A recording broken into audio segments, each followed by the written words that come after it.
This morning. We are going to go back to triple integrals today, but we are going to do a little bit more with Green's theorem. So we are skipping around in the textbook. Green's theorem you'll see in chapter 8, the beginning of chapter 8, but I think it's important to do it now. It's kind of one of the more important topics in the class. So what I've drawn here is a picture of our setup. It's the same setup that I've drawn before, where we have a region R, two-dimensional region R, and its boundary is a one-dimensional curve. And the way that I've sometimes written this is C is boundary of R. And that just is a symbol. I know it's the same symbol we use for partial derivatives, but in this context, it's going to be a boundary. And implied in this is that it's a counterclockwise boundary. Implied in this is that it's counterclockwise.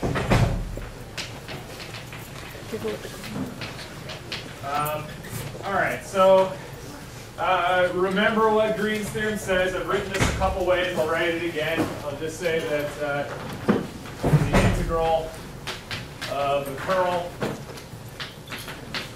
of f in R is equal to, well, okay, so there's an underlying vector field here.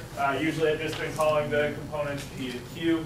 The integral of the curl, that's the scalar curl of f in R, which is something that's going on the inside of R. You can think about the vector field inside of the region R. We usually visualize it as a bunch of arrows, a vector at every point. Somehow, the vector field inside of R is related to the work done by F along the boundary of R. So what's going on the inside of the region is related by this theorem to what's going on along the boundary. Okay, so that's the statement of the theorem. I've written it in equations also, but I think it's sort of helpful to remember it just in words as well. And I'll write down those equations. But I think it's helpful to just think of it in terms of words. Okay, so here's the question that's sort of an application of this. It's not super straightforward. So let's just think about this one. I'll start this. Wait, hold on. Okay.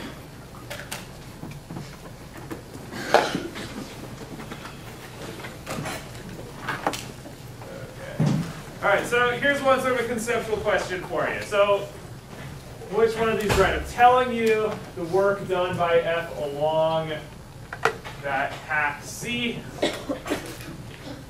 and I'm telling you the integral of the curl. So notice C doesn't go the whole way around. C is one side of that green region, and D is the other side. So which one makes sense here?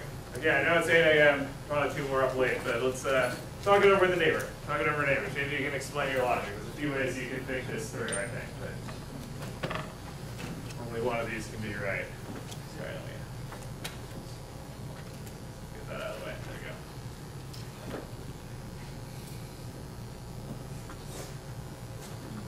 Take a second to read through it.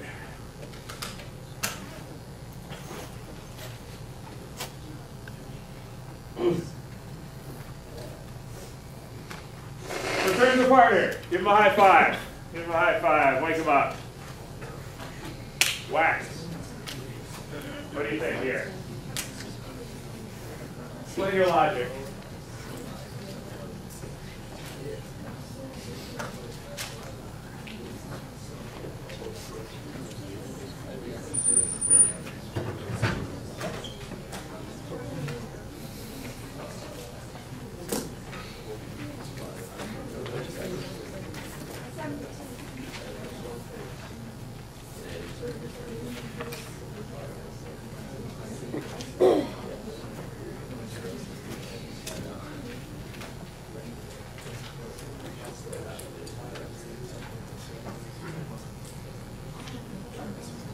Okay, I'm going to close it down. It seems like most people have answered. Used to seeing like 75 here, but I think a little bit lower at 10 today. All right, so let's see. So let's see, I want somebody, well, okay, let's just see what people said. A lot of people for B and C. A lot of people for both B and C. So which one makes sense here? Somebody who's willing to defend one of those two. Someone who's willing to defend either B or C. Which one do you think is right? Yeah, you raise your hand. Go for it. Right, so it says that the integral of the entire loop is 5. And the integral of the work along C is 3. So if you see the arrows, the 3 is going this way, and you're trying to find out what goes on the D, which goes this way. So if you have it possible that you going this way, and you know that the whole thing around is 5, you know that if you were going this way, it would be 2. But since you know that D is actually going this way, it's negative 2. Okay, yeah, so I don't know if you guys could see his gestures, but he was sort of trying to say, well, look, along C going this way, we know that the work is 5.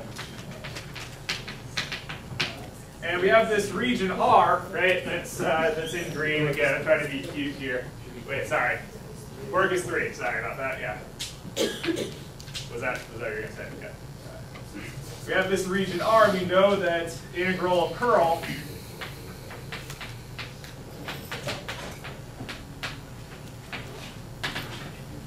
is 5. And so if C had gone the whole way around, we would have expected to get 5. We would have gotten 5 because of Green's theorem. So if D had gone this way, he's saying, we would have gotten 2, so that it adds up to 5, right? 3 plus 2. But since that wasn't the case, the work must have been reversed. It must have gone the exact opposite direction. So the work must have been the negative of what it was otherwise. That makes sense. What about letter A, though? Letter A, I mean, we learned all about independence of path. Why is this different than letter A? No, go ahead. There's defended the letters C, and that's a lot of people nodding. Seems like maybe you initially guessed 2, but again, this direction thing makes a difference, right? Work going one way is going to be the negative of the other way. What went wrong with A? Why didn't independence of path work? Yeah. If the field is conservative, then it would be path independent, the line integral. But because the curl is not 0, then we know it's a non-conservative field, therefore it's not path independent. Okay, so remember, he's telling us what the conservative vector field theorem actually says, right? It doesn't say that every vector field is independent of path. It just says ones whose curl is not 0 is independent of path. Well, again, let's look at the question here. This is the curl, the scalar curl of f, and it must not have been 0 because it integrated to something that's not 0.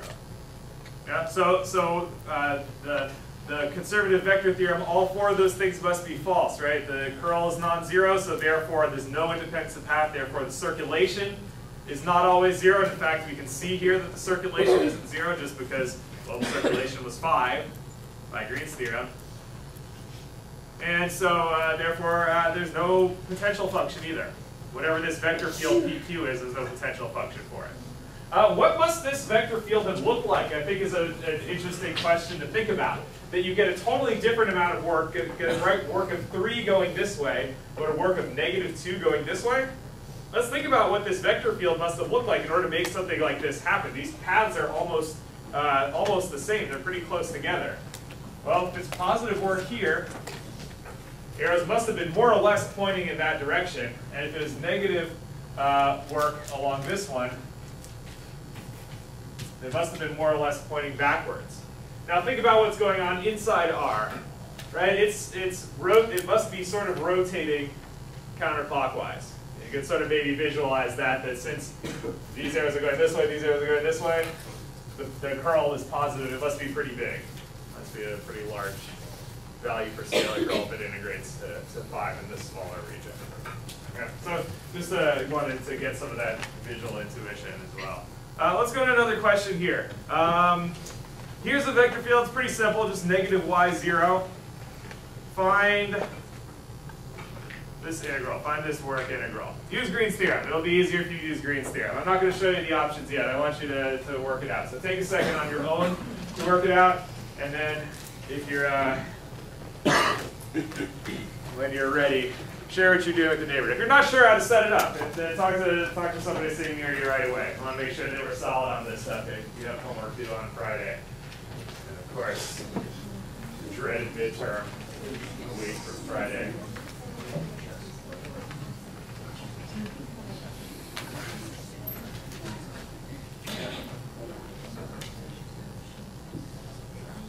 all but guaranteed to have a Green's theorem problem on this.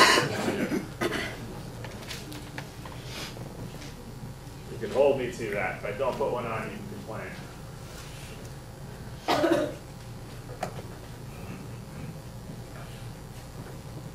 So get a number out of this. I want you to figure out that integral completely.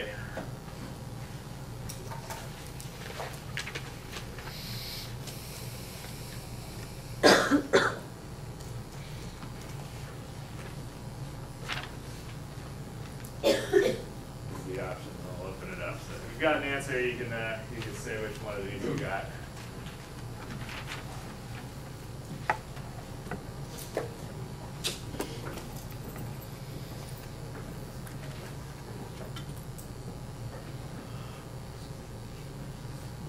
So talk it over.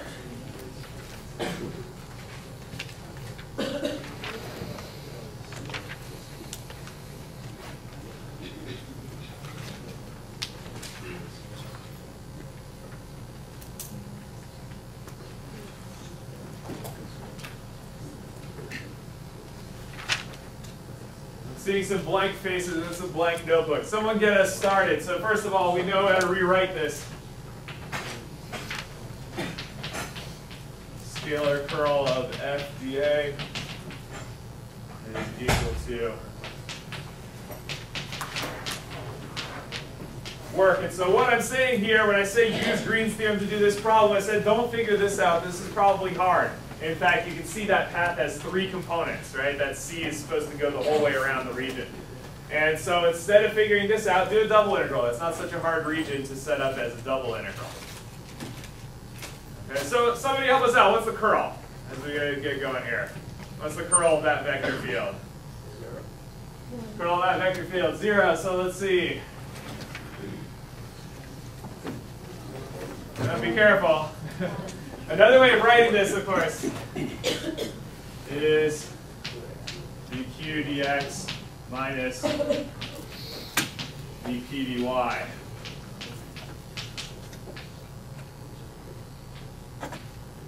And another way of writing this, of course, that we know is a little bit weird, but we do it anyways to write it this way. So let's see. The p looks like it's a negative y here. The q looks like it's a 0. So what do you think? Do I try again? What was the curl here? 1. Yeah, it must have been 1, right? Right. That must have been it because we had q was 0, so dp dy must have been negative 1. And so we're integrating the number 1 dA. We're integrating the number 1 dA. So I'll go ahead and close it now because maybe that kind of tips you off to exactly what the answer should have been. We're integrating the number 1 dA. So let's say I'll close in 5 seconds. If you need to change your answer, go ahead and do it.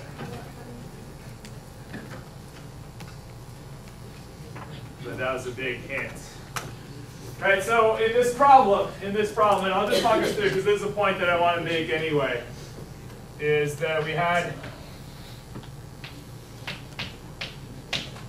integral of 1 dA just because 1 was the scalar curl of the vector field, right? This was curl F.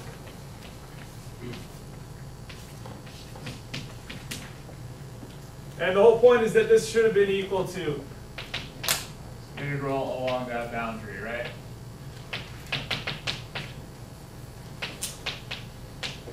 So instead of figuring this out, we go ahead and figure this out anyway. And integral of 1 dA, we know that that's just the area of R.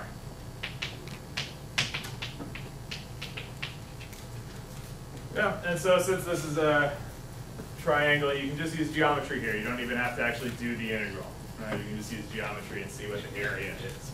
This actually brings up a larger point. This comes up on the web work a couple of times on your homework. That we can use Green's theorem to find area. Indeed, if you have an integral like this, right, this is an area integral, area of R. You can always say, well, this is equal to the work done by, well, we need to fill this blank in with some vector field whose curl is what? Right? So this can be any vector field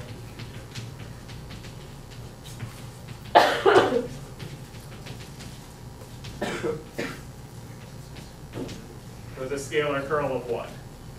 And so there's a few out there. We've already seen one example, right? Here's an example of a vector field whose curl is 1, 0, negative y. Somebody tell me another example of a vector field whose curl is positive 1. What's another vector field whose curl is 1? Say again? X comma 0. X comma 0, does that work? Let's see. Okay, what we need to do, wait, sorry, I wrote this backwards, didn't I? Yes. I did, yeah. That's why people were hesitating. Negative y, 0. Sorry, do you want to change your answer too? 0 comma. comma. Yeah. What's that? Oh my, jeez. Okay, here we go. You're right, so let me fix that.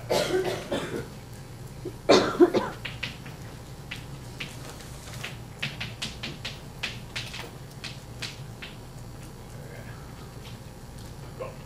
And then one more I'll write down just because it's a little bit more symmetric and do it again? No, okay, good. In pink I did, okay. Well, I can't cross that out in pink. Okay, yeah, thanks. One more thing, just because it's useful and it's a little bit more symmetric. One more vector field that has curl of 1, negative 1/2 y, 1/2 x. So these are a few options you can use here. So anytime, for some reason, in a few cases, it's actually easier to do the work integral than it is to do the area integral. And I think even the first web work problem is this kind of question. If you looked at problem 1, you're probably like, how the heck do we do this? Well, you want to convert that area integral into a work integral. That's the idea. And you can use one of these as the vector field, whose curl is 1. Any one of these should have a curl of 1. And so that's a technique that you can use for finding the area, just in case the area integral ends up being too hard. All right, so I think we need to move on from Green's theorem. Like I said, this is one of the more important topics in the class. There is definitely going to be a Green's theorem problem on midterm 2 and probably also on the final. So you have plenty of web work problems to sink your teeth into for practice that I'll be due over the weekend. But we're going to go back now to triple integrals. Back to triple integrals.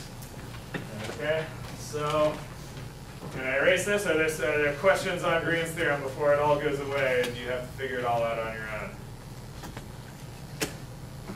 We're all good. We're all experts in Green's theorem now.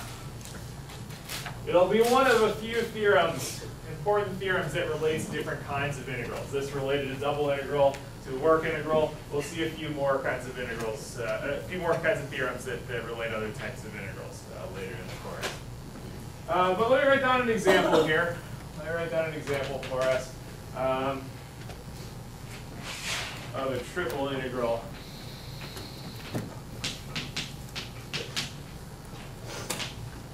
Triple integral of z dv over this region E. So let me tell you what the region E is. I'll say E is the region below z equals 16 minus x squared minus y squared, and above the xy plane. So we've done a problem similar to this, but let me just ask a quick question. I won't do this as a quick writing, but let me just ask a quick question. Is this figuring out, is this just the same as figuring out the volume of the region E? No. No, why not? Because it's not 1 dv. Yeah, when you integrate just the number 1 dv, that's volume, right? So this is different. This is different. We're figuring something else out with this integral. Okay? And so it's not just possible to convert this to a double integral right away and say, oh, well, it's volume underneath the surface. It's a little bit more complicated than that. We're not just finding volume. I'm just finding volume here. It's something else. Let's try drawing a picture of this. We've seen this region before. Maybe it was 6 minus x squared minus y squared, but I think it's a similar idea here, where the z equals x squared plus y squared. That would be a parabola. We've seen that before. So it's negative now. It's upside down and shifted up by 16 units. All right, so we've kind of gone through this before, what it generally looks like is an upside down parabola.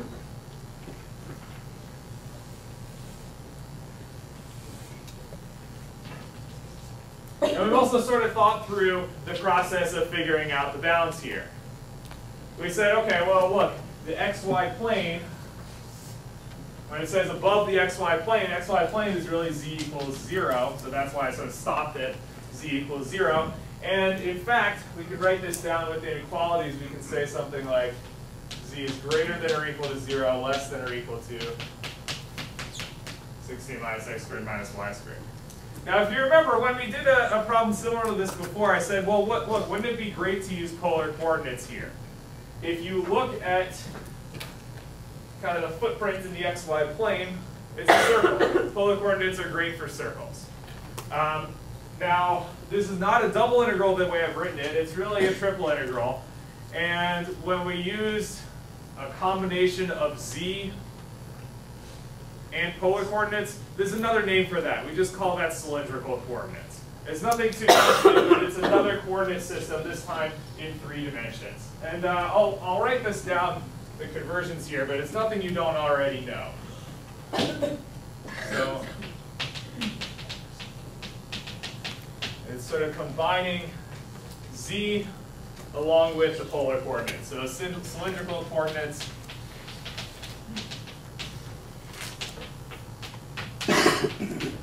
for R3. Okay, so the cylindrical coordinates, again, like polar coordinates, is a different way of describing points. This time, the different coordinate system for describing points in 3 dimensions now. I'll write down the variables are z, r, and theta. Z is the same z that we know and love. R and theta are the same R and theta from polar. I'll draw a picture of how this looks in 3 dimensions, because it might seem a little bit different, even though the meanings are the same. So we have a point.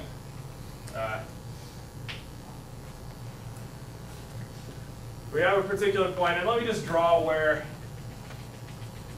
the point that it lies above in the xy plane. I've done this before. Let me explain how you would visualize what the r, the z, and the theta are. Well, down here is the xy plane. If we just looked at it straight down, we would sort of see it as the usual xy plane. And you can measure r and theta for this point. And theta is the angle from the positive x-axis, measured counterclockwise in the usual way if you're looking straight down on it. And then r is this distance. And then z is just z. Z is how high up you go from there. I'll also point out you can think of r as being the distance from the point to the z-axis. Because I could draw this line also. This is sort of parallel, that has the same length. So r is also as this distance. So I can think of theta as angle, same as polar.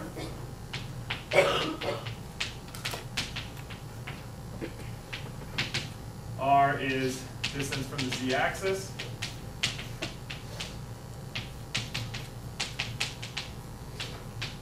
And z is just z. So there's conversion formulas for this also. And they're basically the same ones from polar. We know that x equals r cosine theta from polar, y equals r sine theta from polar, and z equals z. Not much we need to say there. So this gives us basically a way of combining polar coordinates for 2 dimensions with the z-axis. So now we can start describing points in 3 dimensions. Now, what's important if we're trying to do integrals with this? Well, let me draw a picture here. So what I'm drawing here, this is a little bit hard to really see what's going on. What I've tried to do here is draw a grid, a 3-dimensional grid.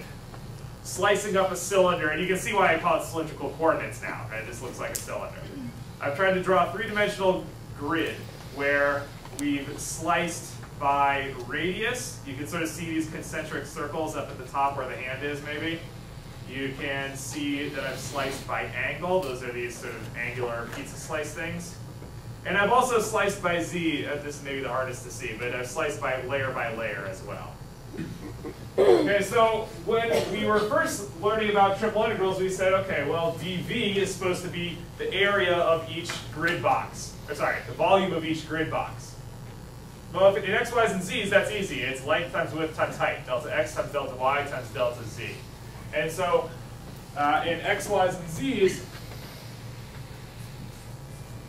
it makes sense to say, fine, delta v is length times width times height. But in cylindrical, like with polar, it works out a little bit differently. And in fact, maybe you could sort of see that any one of those grid boxes is the same as the area of the grid box in polar, which we already know, r delta theta times the height, area of the base times the height. And so in cylindrical, we can say it's r delta z delta r delta theta. And again, being a little bit naughty with notation, I can convert these into the formulas that we have when we're actually doing derivatives. Sorry, integrals.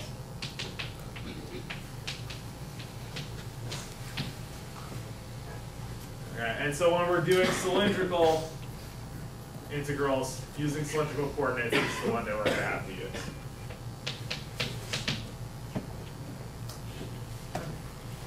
So let's see if we can describe the region E using cylindrical coordinates here.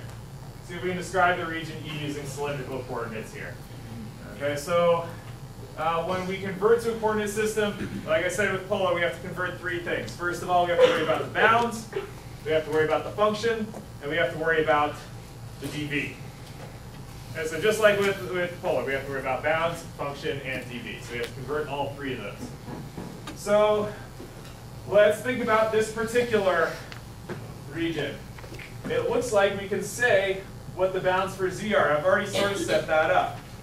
It's 0 less than or equal to z less than or equal to, well, okay, 16 minus x squared minus y squared. Well, that's really the same as 16 minus r squared. Okay, one more conversion here, formula that I could write here, of course. X squared plus y squared equals r squared. Okay, well, great. This looks like it's going to help me start setting up at least my bounds. So z starts at 0 and goes to 16 minus r squared. Okay. How about r? Let's say I want to do r next.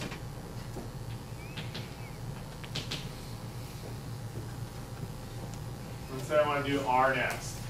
What's the minimum and the maximum for r? Say again? 0 to 16? How did you get that? 0 to 4? How are you doing that? Can you tell me? 16 and we got x squared plus y squared.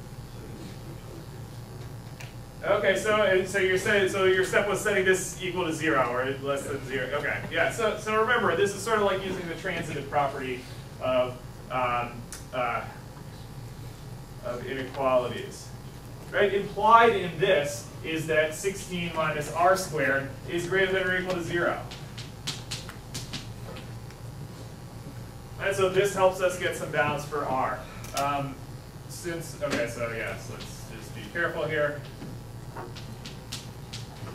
And since we want to deal only with positive distances, this is enough to conclude that r has to be greater than or equal to, or sorry, yeah, I'll say, since we only want to consider positive radius, we'll say between 0 and 4. I only want to, I mean, technically this means that r is between -4 and 4, but I don't want to double count my points. I don't want to count them both going forward in the direction theta and backwards in the direction theta. So I'm just going to restrict to r greater than or equal to 4. Or sorry, greater than or equal to 0. Equal to 4. And let's see, theta is going to go the whole way around. I don't want to, again, to make sure I don't double count points, I'll just go around one time so theta goes from 0 to 2 pi.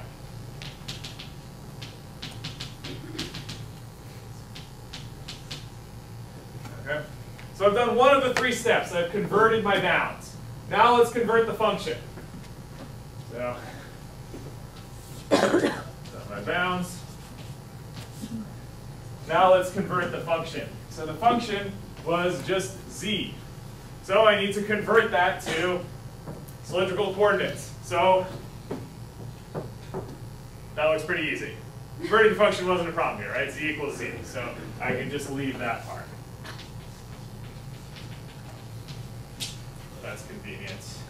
And then the last thing is I need to change my dv. This is the one part that's maybe easiest to forget. dv is not just dz dr d theta, it's r dz dr d theta.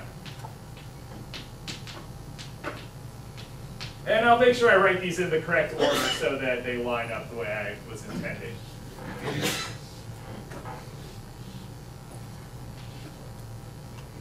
So if I draw my parentheses, it'll look like that. I'm going to assume at this point that this is now an integral that is feasible for you to do. There's no tricks to it, really. I mean, yeah, sure, I have z goes from 0 to 16 minus r squared. But you can do that. You know how to handle stuff where there's a variable in one of the bounds. Let's just check, though. Is this OK? Or am I going to run into a situation eventually where I end up with a function rather than a number at the end? Let's just think through it. Okay, so I'll do what's in parentheses, the innermost parentheses first. I'll integrate with respect to z first. So I'm going to integrate with respect to z, then plug in these things. Plug in the 16 minus r squared, plug in the 0. Okay, great. So the z's are been integrated out. There's no more z's. Then I'll integrate with respect to r. Okay, so I'll have all this stuff with r's in it, and I'll integrate that, and then I plug in numbers for r. There's no more r's left in the equation. And then I'll integrate with respect to theta, which will probably be easy. There's no more thetas. So it looks like the order that I've chosen is going to work out. In particular, since in these innermost parentheses, I know my drawing's getting pretty bad.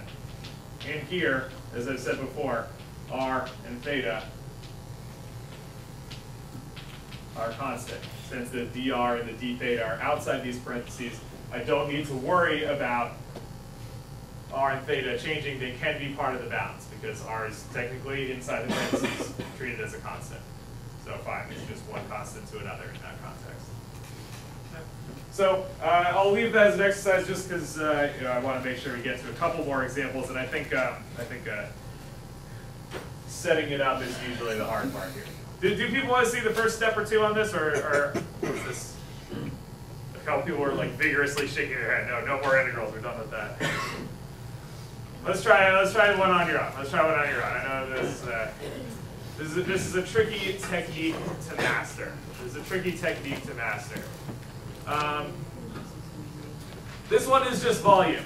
This one is just volume. So let's give it a try here. So talk this one out. There's a lot going on here. There's a lot of information here. These are not easy problems to set up. I call this one the ice cream cone. It's like when you go to McDonald's and they give you like this enormous scoop on top of your cone.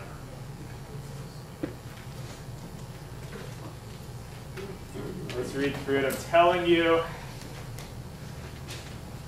the two surfaces which bound the region, the cone and this upside down paraboloid, 6 minus x squared minus y squared. So we've seen both of these surfaces before. So the cone is the bottom one, of course. The paraboloid is that top one.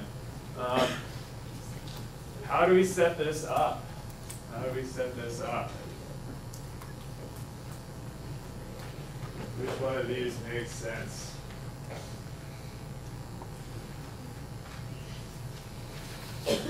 So try to read through these and figure out where the little typos are might be kind of tricky. So see if you can set it up on your own maybe before really trying to piece through which of A, B, C, D, or E is correct. You might be able to do a little bit of process of elimination here. One or two of these jump out at me as definitely being wrong.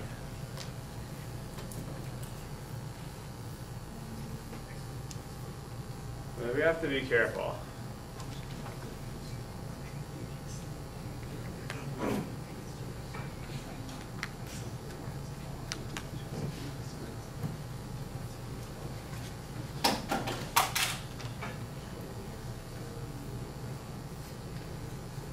So you've got a couple seconds to think about it. Talk with the neighbor. This is your chance to learn it. This is your chance to learn it. Talk it out, talk it out, talk it out.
So I think I might pause it here and just so we can start talking about this one, because I think this highlights some of the things that make these problems difficult.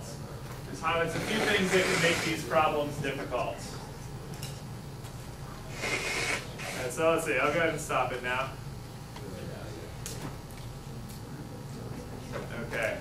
So let's start with a little bit of trying to game the system. Give me one of these that maybe we can eliminate right away. Give me one of these we can get out by process of elimination. Yeah. E. Why E? Say it again. Because you need R for R. Okay, yeah. So just on letter E, you can see that this is one we can eliminate right away, just because I'm not integrating the correct thing here. Right, I should be integrating dv, and dv is r, dz, dr, d theta. Well, it looks like not too many people fell for that one. I can see the results here, although I won't show them to you because I want you to think them through as well. Okay, so we've gotten rid of one, but I don't know if any of the others are super obviously wrong. Is there any others that somebody thinks are obviously wrong? Yeah? D and C, because if you substitute in r into the bounds, z would go from r to 6 minus r squared. So let's see, you're looking at, so it's both C and D. So R, so for, let's do these one at a time. So let's talk about D first. So can you say it again for D? I thought D would be wrong because the bounds for Z would be, if you substituted r for root x squared plus y squared, then the bounds would go from r to 6 minus r squared, and the bounds for D are 6 minus r squared to r. Okay, so you're saying it looks like the ordering on that innermost integral? Yeah, okay, so the ordering on the innermost integral. This 6 minus r squared looks like the paraboloid, right? That's the 6 minus x squared minus y squared, so 6 minus r squared paraboloid we can see is on top. Without this picture, you might not have been able to see that unless you actually worked it out. You might not have known which one was on top, so the picture is important here. But you can see that the order of these is switched. The top and the bottom for this innermost integral seems to be switched here, seems to be incorrect here. Let's deal with C. C is the only one, I think, where we've integrated with respect to R first. Is there more than one setup to this problem? Could C maybe be correct as well as a different one? Or maybe this is the only one that's right. I don't know. It looks like the majority of people said, let's see, B was the most popular here. Okay, so let's see if this makes sense. Let's see if B makes sense here.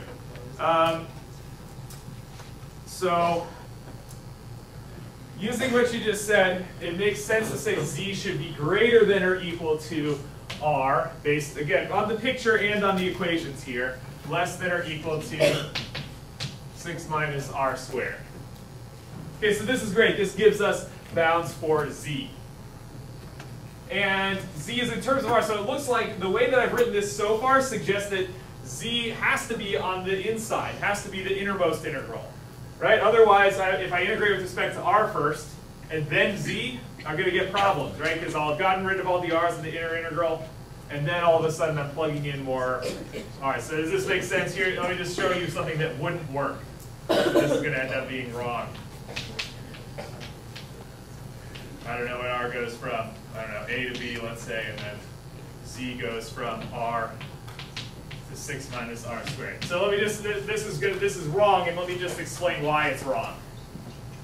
Because we'll integrate with respect to r first, and we'll have gotten rid of all the r's. We think we've taken care of all the r's. Then we'll integrate with respect to z, fine, and we run into a problem. We plug in r, and so we're introducing r's back into the equation. So in the end, we're not going to end up with just a number. We're going to have r's in the function. So this tells us we have to integrate with respect to z first if we're setting it up this way.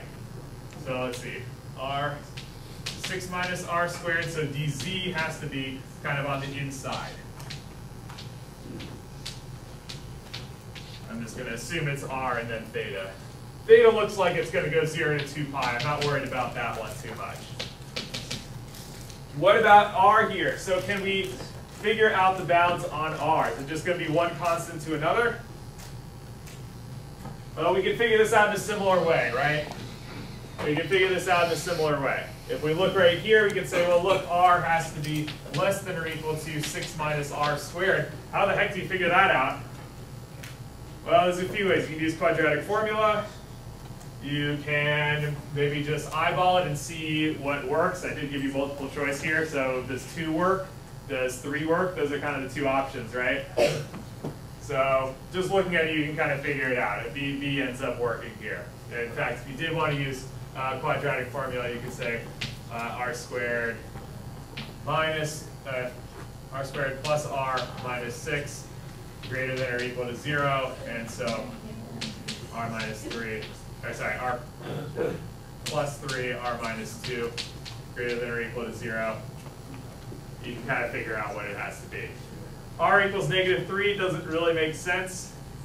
If we're thinking of it as distance from the z-axis, r equals -3 isn't going to make sense, so r must be 2. And in fact, the only way you can make this positive is if r is either less than -3, which isn't going to work, or greater than or equal to, sorry, is that right? R is between -3 and 2. Yeah?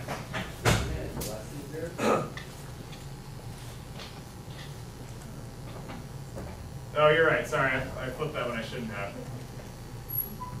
I was like saying it out loud. I was like, this isn't making sense what I'm saying. The only way that this could be negative. Okay, yeah, that makes sense. Okay, so the only way that this could be negative is if, well, if r is positive, this part's positive. The only way this could be negative is if r is less than or equal to 2. That makes sense, right? Because this is definitely positive if r is positive. This can only be negative if r is less than or equal to 2.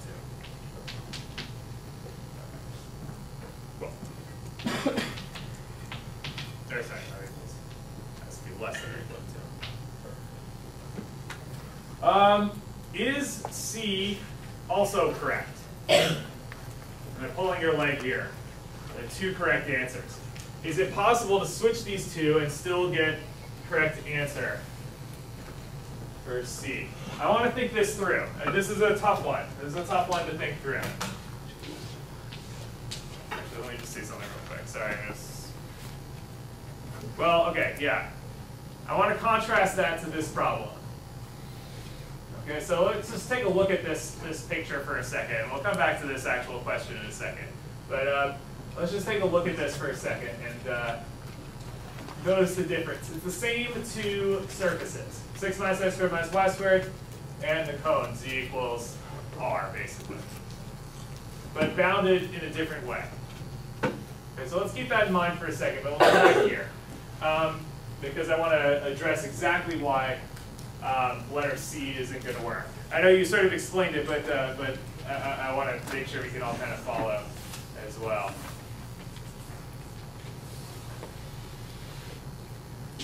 If we try something like letter C, if we wanted to integrate with respect to R first, let's say we were determined to make our innermost integral dr, and then the next one dz, and then the last one d theta. Let's say we wanted to do it this way. What is the upper and lower bound for the radius r? It needs to be probably, it seems like it changes in terms of z, right? It's going to be a different radius at different values for z. Right here, for example, the radius is one thing. Right here, the radius is something else. Right here, the radius is something else. Right here, the radius is something else. Right? These are different values for r depending on what z is. So what should I plug in here and here? It seems like I should have r, first r, then z, then theta. Theta, fine, 0 to 2 pi. No questions about that. What are the bounds for r? So what are they? 0 to 2. 0 to 2? Yeah. Is that going to work? So let's see. This means that since r is the innermost integral here, what you're saying is that in this integral, the range for r is between 0 and 2 for every z. Right? In here, z is a constant, but z can be any of these constants. So is r always going from 0 to 2, or does it depend on what z is? It's not always 2. Yeah, it really depends on what z is. 0 to z. 0 to z. But then there's also linear. So let's see, 0 to z makes sense here, right? Because this cone, this bottom cone, that's r equals z. So r starts at 0 and ends at z. Seems to work. Yeah. You have to put two integrals inside of dz, which would be one from 0 to z and the other one from 0 to 6 as well. Yeah, so look at what happens for so you're saying that something changes at this point, right? From here to here, r equals z is the upper bound. But from here to here, there's a different bound. From here to here, if we can try and solve for r, what does it give? R equals square root of 6 minus z squared, or 6 minus z. So we really need to split this into two pieces. When z is between 0 and 2, we get one thing.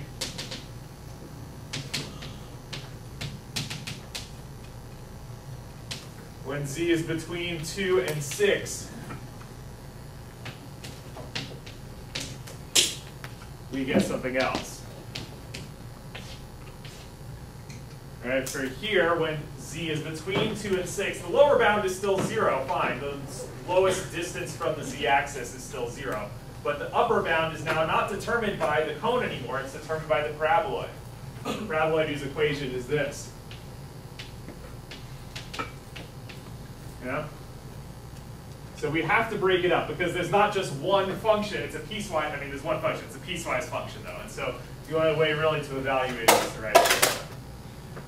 Let's contrast that to this problem. So we'll do this, this will be the last one for today, but let's try this one. Try setting this one up. Try setting this one up. So you can see what the thing is. It's like this. This is still part of that paraboloid. It's a little bit curved, but you can't really see it. So it's supposed to be inside the paraboloid, but outside the cone, if that makes sense. Inside the paraboloid, underneath this orange surface, but outside the blue cone. How do you set that up? Does it make more sense to start integrating with respect to r or start integrating with respect to z? Or can you do it either way on this problem? Talk this one out also. This is a tough technique, mastering these setups of integrals. This is definitely a tough technique.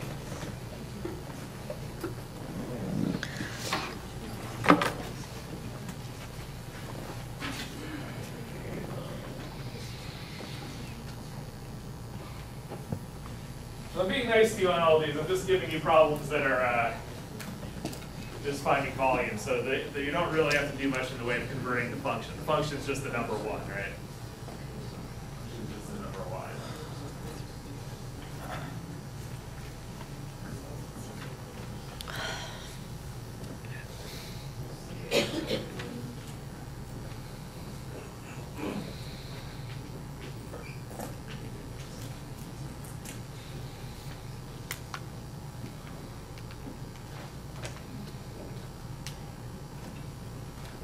I'm going to draw this picture one more time. I know the computer is a better drawer than me, but I'm going to exaggerate it a little bit to help make my point.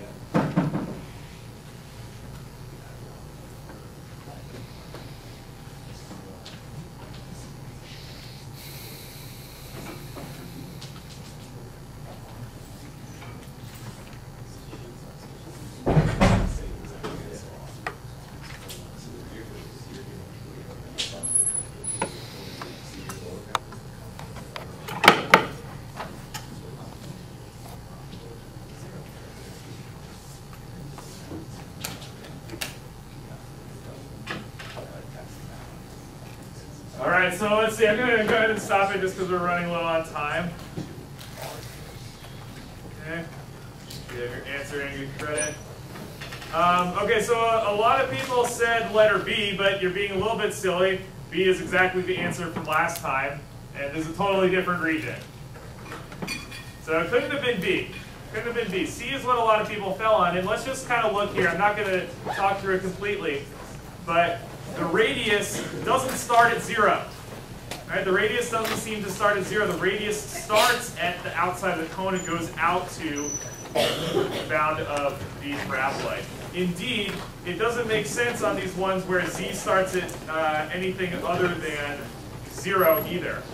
Right? For something like b to say that z starts at r, that's not quite right. The lowest z can be is 0. And it either goes up to the cone or the paraboloid, but if you're trying to integrate with respect to z first, it depends on where you are, whether your upper bound is on the paraboloid or on the cone. In fact, if you wanted to do z first, you'd have to do piecewise function. Okay, great. I'll see you guys. We'll have a good weekend because we don't have class Friday.